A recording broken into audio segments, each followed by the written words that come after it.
Welcome to this presentation on investigating heuristics and causal learning. My name is Natalie Alessi, and today I will be walking you through the poster. So, heuristics are reasoning shortcuts, and under cognitively demanding situations, people tend to rely on heuristics. This may be limiting the amount of time a person has to make a judgment or increasing the amount of information they must process before making that judgment. One phenomenon in causal reasoning that may or may not be a heuristic is the outcome density effect. This effect states that as the probability of the outcome increases, people increase their causal strength judgments, even when the contingency between the cause and effect remains the same. Let's start with an example. So imagine a pharmaceutical company wants to know whether mineral A or mineral B causes headaches. Mineral A is up here, mineral B is down here. The happy face indicates no headache, while the sad face indicates that the person does have a headache. On the left are the groups that did not receive the mineral, and on the right are the groups that did receive the mineral.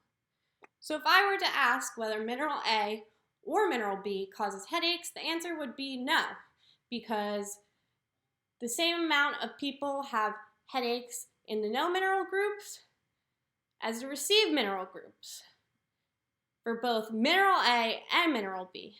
However, according to the outcome density effect, people would rate mineral B as more causal than mineral A because of the higher prevalence of headaches in their sample, even though this wasn't caused by the mineral. So we wanted to know whether outcome density is a heuristic. Our hypothesis was that if outcome density behaves like a heuristic, limiting the amount of time and increasing the amount of information to be processed will lead to an increased outcome density effect. Now let's move on to the methods. So we had 125 participants, and similar to the example above, they had to determine whether certain minerals caused headaches based on fictional data. On each trial, they were presented with groups of faces. On one side would be the group that did not receive the mineral, and on the other side was the group that did receive the mineral. Then they were asked to make a judgment on the following scale. From negative 100 to positive 100, they could choose any number in between that range. Negative 100 would mean that the mineral always prevented headaches. 100 means that the mineral always caused headaches. And 0 means that there's no relationship between the mineral and headaches. And then for our dependent variable, it was the magnitude of the outcome density effect. So for some trials, the probability of the outcome was high, and for other trials, the probability of the outcome was low. So we took the difference between these two judgments to determine the magnitude of the outcome density effect. Similar to the example earlier, as you remember, the two judgments should be the same, so any value greater than 0 indicates an outcome density effect. Now moving on to the design. To induce cognitive demand, we used two manipulations. One was the amount of time that the participants saw the stimuli, and the other was the amount of information they had to process, meaning some trials had a lot of faces and other trials had less faces. Our final manipulation was contingency, meaning each trial had a different relationship between the headache and the mineral. Some trials were generative and some were preventive and others were non-contingent. Now let's talk about the results. So first we're going to look at the overall outcome density effect. On the y-axis is the average judgments from the scale above, and then along the x-axis is the trials when the probability of the outcome was high and the trials when the probability of the outcome was low. As you can see, when the probability of the outcome was high, participants judged the mineral as more causal than when the probability of the outcome was low. So this means we did find an overall outcome density effect. Now on to the cognitive demand manipulations.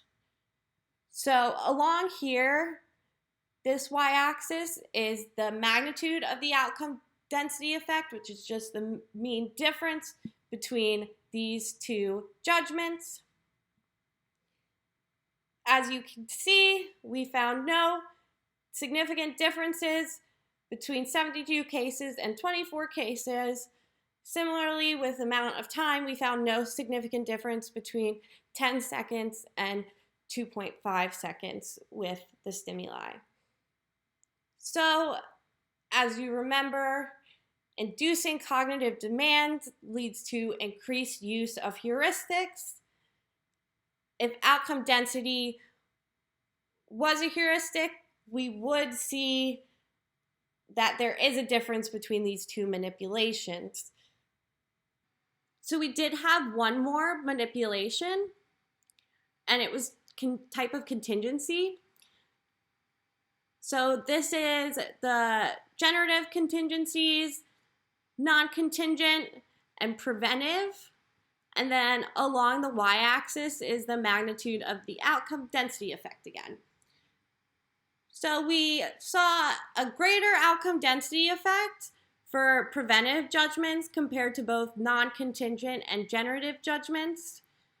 So there was a larger outcome density effect for preventive judgments compared to other contingency types. Let's move on to the discussion. So first off, we should answer our research question. Is outcome density a heuristic? We found no indication that outcome density is a heuristic. This is because increasing cognitive demand is supposed to increase reliance on heuristics. However, we saw no difference in our cognitive demand manipulations. So what else could it be? Well, it may be a more central part of causal inference. We did find that type of contingency did affect the outcome density effect. So preventive judgments showed a larger outcome density effect than non-contingent and generative judgments. This may be because preventive judgments are more difficult. Future experiments should further examine preventive judgments' influence. And one way they could do this is manipulating the strength of the preventive relationship, which is the correlation between the mineral and the headache. Thank you for listening to this presentation. Please let me know if you have any questions.